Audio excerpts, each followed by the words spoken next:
عورت کی خوبی، عورت کا حسن اور اللہ کی نگاہ میں عورت کا مقام کب ہے؟ جب وہ شوہر کی فرما بردار ہو اور جینون جگہوں پر اور جینون احکامات میں اس کی مخالفت نہ کرنے والی ہو۔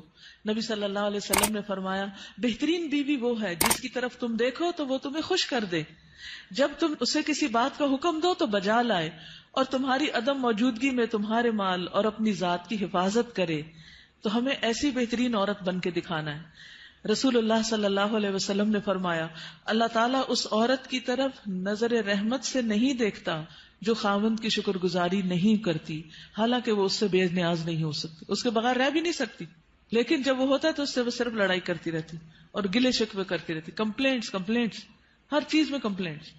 تو شوہر بھی چاہے اس کے پاس کتنی بھی جسمانی طاقت ہے یا مالی طور پر بہت سٹیبل ہے، وہ انسان ہے، وہ ہیومن بینگ ہے، وہ بھولتا بھی ہے، وہ غلطی بھی کرتا ہے، تو ایسی چیزوں کو اگنور کر دینا چاہیے۔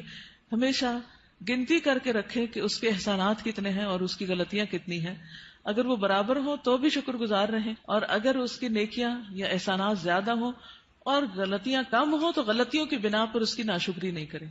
تو آپ نے خصوصاً اپنے ہسبینڈس کو تھینک یو بولنا ہے، لکھ لیجئے، اور جو ابھی نہیں بول سکتے وہ آئندہ زندگی کے لیے لکھ لیں، دلوں میں لکھ لیں کہ شوہر کے شکر گزار رہنا ہے۔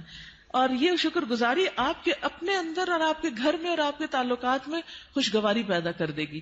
آپ دیکھیں گے کہ وہ شاید منتظر ہوں اس بات کے کہ کسی وقت آپ خوش ہو جائیں ان سے، کیونکہ آپ دیکھیں وہ آپ کو خوش کرنے کی کوشش میں لگے رہتے ہیں، اور آپ جب خوش نہیں ہوتے تو بےچارے وہ بھی ناخوش ہو جاتے ہیں۔ تو جب آپ خوش ہوں گے تو آپ کو دیکھ کر وہ دگنے خوش ہو جائیں گے، جب وہ دگنے خوش ہوں گے تو آپ تگنی خوش ہو جائیں گے، اور یوں خوشیوں کا سلسلہ بڑھ جائے گا۔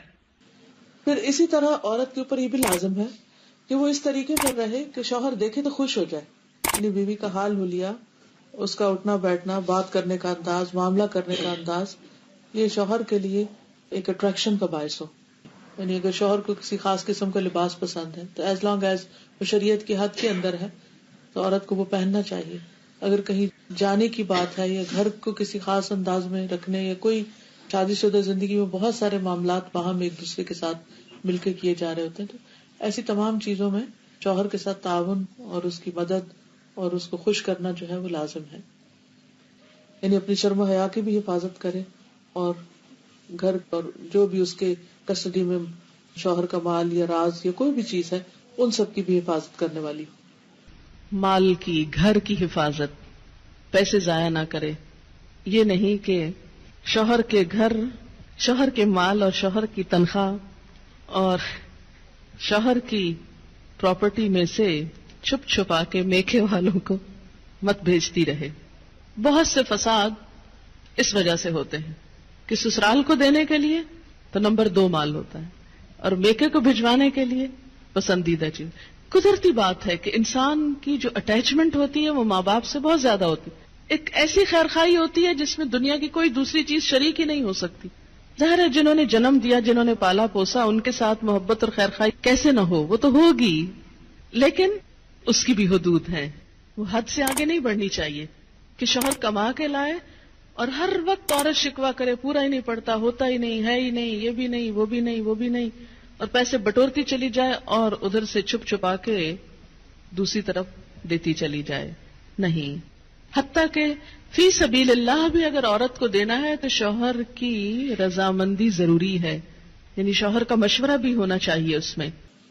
پھر اسی طرح یہ ہے کہ بولنے میں اچھی ہو۔ رسول اللہ صلی اللہ علیہ وسلم نے فرمایا، کنواری عورتوں سے نکاح کرو کہ وہ شیریں گفتار ہوتی، یعنی کہ ان کے بولنے میں مٹھاس ہوتی اور تھوڑی چیز پر جلد خوش ہو جاتی، یعنی شکر گزار ہوتی، کیونکہ زیادہ دنیا نہیں دیکھی ہوتی اور مطالبے بھی کم ہوتے۔ اس لیے خصوصی طور پر بیوی کی حیثیت سے جو خوبی بیان کی گئی وہ یہ کہ شوہر کے ساتھ بات کرنے میں بھی اچھی ہو اور بہت زیادہ مطالبے کرنے والی نہ ہو، اور نہ ہی اپنے شوہر کی اجازت کے بغیر کسی مرد کو گھر میں آنے کی اجازت دے، کیونکہ اس سے بھی شکوک و شبہات پیدا ہوتے ہیں۔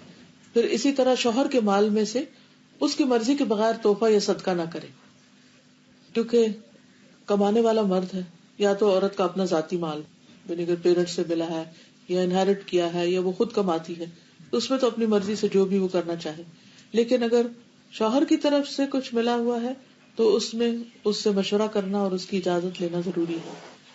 کیونکہ اصل مالک بہرحال شوہر ہے، اور بہت دفعہ گھروں میں جھگڑے اس وجہ سے پڑ جاتے ہیں کیونکہ ہسبینڈ جو ہے وہ بیوی کو اجازت نہیں دیتا، اور بیوی اپنی مرضی سے اپنے میکے کو یا کسی اور کو کچھ دینا چاہتی ہے، اور ان معاملات میں اختلاف بعض اوقات گھر کی بنیادیں ڈھیلی کر دیتا ہے۔ عورت کے اوپر یہ بھی ذمہ داری عائد ہوتی ہے کہ وہ اپنے شوہر کی اطاعت کے ساتھ ساتھ اس کی خدمت بھی کرے۔ جس طرح شوہر گھر سے باہر سب کچھ کمانے کا ذمہ دار ہے، تو اسی طرح عورت گھر میں آرام اور سکون فراہم کرنے کی بھی ذمہ دار ہے۔ پھر اسی طرح یہ ہے کہ شوہر کی اجازت کے بغیر نامحرموں سے گفتگو سے بھی بچنا چاہیے۔ حضرت علی بن ابی طالب سے روایت ہے کہ رسول اللہ صلی اللہ علیہ وسلم نے خاوند کی اجازت کے بغیر عورتوں سے ان کے گھروں میں گفتگو سے منع کیا ہے۔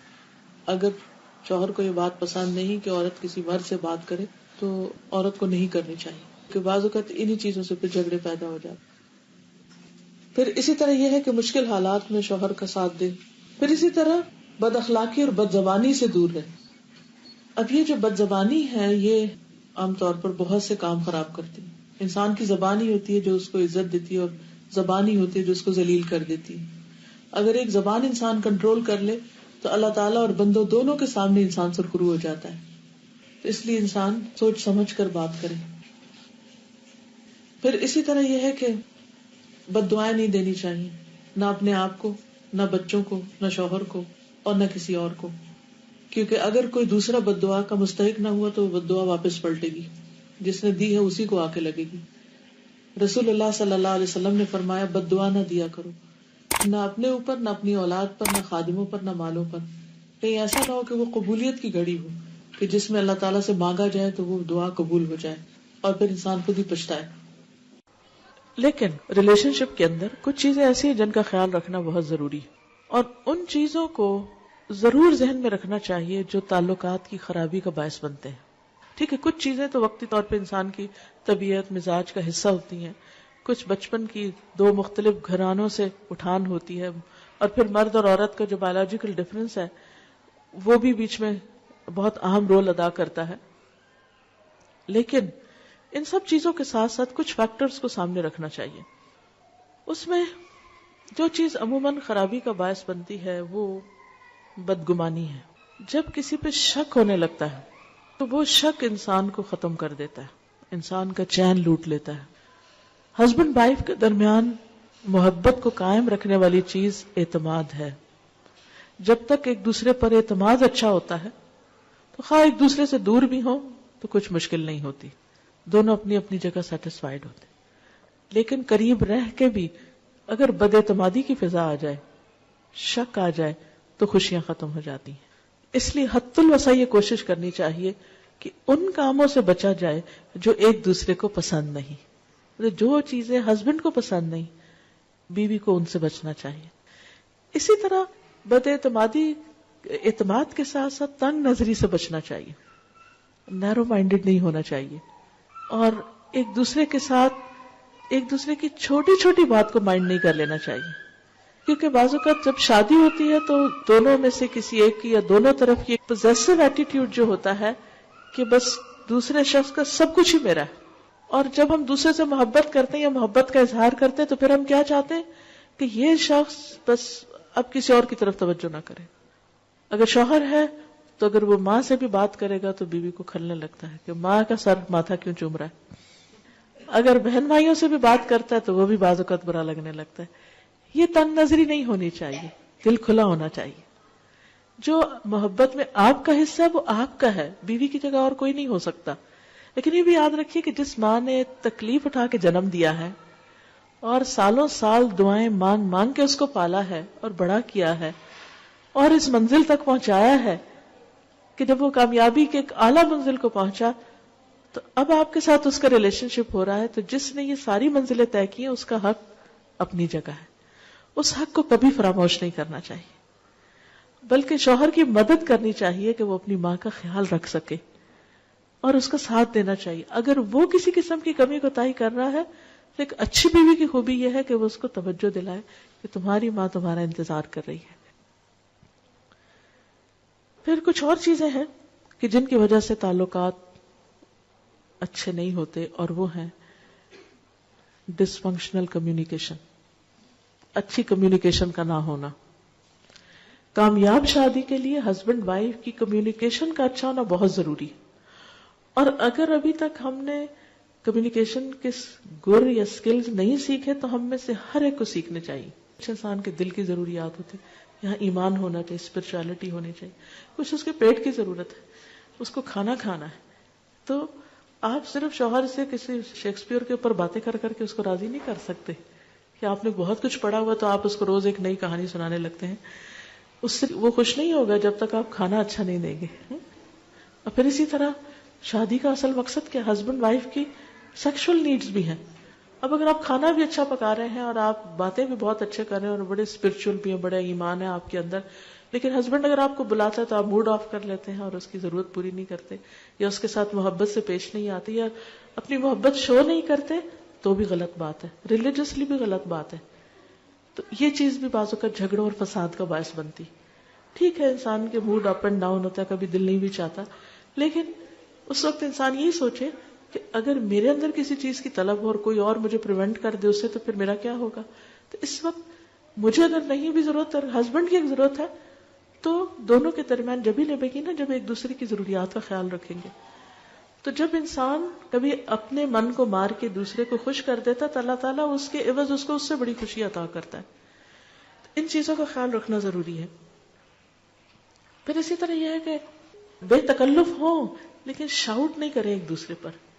احترام اپنی جگہ قائم رہے, کیونکہ چیخ چلا کے بات کرنا, دور سے شاؤٹ کرنا, اس سے بھی ایک دوسرے کے لیے بعض اوقات دل جو ہے وہ ایک دوسرے سے تنگ ہونے لگتے ہیں. پھر ایکیوزنگ بیہیویئر نہ ہو کہ ہر چیز میں آپ تو ہم کو ٹائم ہی نہیں دیتے اور آپ تو بہت ہی مصروف رہتے ہیں اور آپ تو ایسا ہے اور ویسا ہے. جب آپ ایکیوزنگ ٹون میں ہر وقت بات کرتے ہیں تو دوسرا بیزار ہونے لگتا ہے. اچھا میں نے اتنی دفعہ فون کیا, آپ نے اٹھایا ہی نہیں, اور میں نے یہ چیز لانے کو کہی اور آپ لائے نہیں, اور آپ کو تو کبھی یاد ہی نہیں رہتا, اور آپ کے لیے تو بچے کوئی اہمیت ہی نہیں رکھتے, اور آپ کے لیے تو گھر کچھ ہے ہی نہیں, وغیرہ وغیرہ.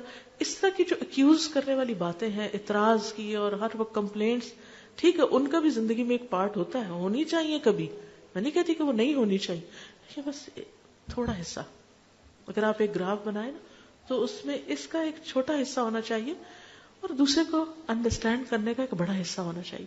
کیونکہ اس سے جب صرف ایک دوسرے کو بلیم کرنے والا ایٹیٹیوڈ ہوتا ہے تو ایک دوسرے سے بیزاری پیدا ہو جاتی ہے. پھر اسی طرح یہ ہے کہ زبان درازی, گالی گلوچ, بدتمیزی, بد اخلاقی, یہ دلوں کو اس طرح پھاڑ دیتے ہیں کہ پھر جوڑنے مشکل ہو جاتے ہیں. اور پھر انسان ایک دفعہ یہ کر لیتا ہے لیکن اس کے بعد اتنا اس کا جیسے ہڈی ایک ٹوٹ جاتی ہے نا تو پھر اس کے درست ہونے میں بڑا ٹائم لگتا ہے. ایسے جب دلوں کو توڑ دیتے ہیں نا ہم تھوڑا سا غصہ ظاہر کر کے, تو پھر ان کو درست ہونے میں ایک ٹائم لگتا ہے. اور پھر ہم بعض اوقات 1 منٹ میں توڑتے ہیں, اگلے منٹ میں کہتے ہیں سوری, اور اگلے منٹ میں چاہتے ہیں دوسرا شخص بالکل ٹھیک ہو جائے. نہیں, اس کو ٹائم دیں آپ, حتیٰ کہ وہ اس کی مرہم پٹی ہو چکی. پھر اسی طرح یہ ہے کہ باہر سے اکسانے والے بھی بعض اوقات تعلقات کو خراب کر دیتے ہیں. ہسبینڈ وائف کے درمیان اچھے بھلے تعلقات ہوتے ہیں, لیکن کوئی رشتہ دار, کوئی دوست, کوئی ادھر ادھر کے لوگ وہ آ کے ایسی ایسی باتیں کرتے ہیں کہ جس کی وجہ سے ایک محبت بھرا رشتہ جو ہے اس کے اندر رکھنے پڑنے لگتے ہیں. اس بارے میں نبی صلی اللہ علیہ وسلم نے بہت سختی سے فرمایا کہ جس نے شوہر کے خلاف اس کی بیوی کو بدظن کیا, یعنی شوہر کے خلاف اس کی بیوی کے دل میں کوئی ایسی چیز ڈال دی, وہ ہم میں سے نہیں. پھر بات یہ ہو رہی تھی کہ دوسروں کی انٹرفیئرنس ہسبینڈ وائف کے بیچ میں, یہ صرف ساس کی لڑکی کی ساس کی طرف سے نہیں ہوتی, بعض اوقات لڑکے کی ساس کی طرف سے بھی ہوتی. ہم مائیں بعض اوقات بیٹیوں کا پیچھا کیے رکھتی ہیں اور چھوٹی چھوٹی بات میں ہم انٹرفیئر کرتے ہیں. اچھا کیا کھایا تھا, کیا بنایا تھا, کہاں گئے تھے, یہ ملا کہ نہیں ملا, ایسا ہو گیا یا نہیں ہوا. ان باتوں کی وجہ سے بعض اوقات بہت گڑبڑ ہو جاتی ہے. بچوں کو ایک فریڈم دینی چاہیے کہ آپس میں ایک دوسرے کے ساتھ انڈرسٹینڈنگ کریں, کیونکہ کر ہم محبت کر رہے ہوتے ہیں لیکن الٹا دشمنی کر رہے ہوتے ہیں. ایک اور حدیث میں آتا ہے, عورت شوہر کے معاملے میں کسی دوسرے کی بات نہ مانے, کسی دوسرے کی, حتیٰ کہ پیرنٹس کی بھی. آپ کو پتا ہے کہ والدین کی اطاعت فرض ہے. اللہ تعالیٰ نے قرآن پاک میں کیا کہا؟ اللہ کی عبادت کرو اور ماں باپ کی بات مانو. لیکن جب ایک عورت کی شادی ہو جاتی ہے تو اب اس کے لیے اس کا اصل گھر کون سا ہے؟ شوہر کا گھر ہے. اور اب اس کے لیے والدین کی اطاعت سیکنڈری ہے، شوہر کی اطاعت نمبر 1 ہو گئی ہے. پہلے والدین اس کی کفالت کر رہے تھے، اب شوہر اس کی کفالت کر رہا ہے. اب ایک نیا گھر بن رہا ہے. اس کے ڈسپلن میں کیا ہے کہ بیوی شوہر کی بات مانے، نہ کہ میکے کی ڈکٹیشن لیتی رہے روز ٹیلی فون پر. ایک دفعہ عورت ہو کے آتی ہے میکے سے تو موڈ بدلا ہوا ہوتا ہے. تو ایسی صورت میں اصل حکم کیا ہے کہ شوہر زیادہ اہم ہے. اب اس کی بات مانی. اور یہ کیوں اتنا سخت ڈسپلن رکھا گیا؟ کیونکہ جب تک ایک عورت کی وفاداری اس کے اپنے گھر سے نہیں ہوگی، گھر نہیں بنے گا. وہ بات میں ادھر بھاگی جا رہی ہے، یہ گھر خراب ہو رہا ہے.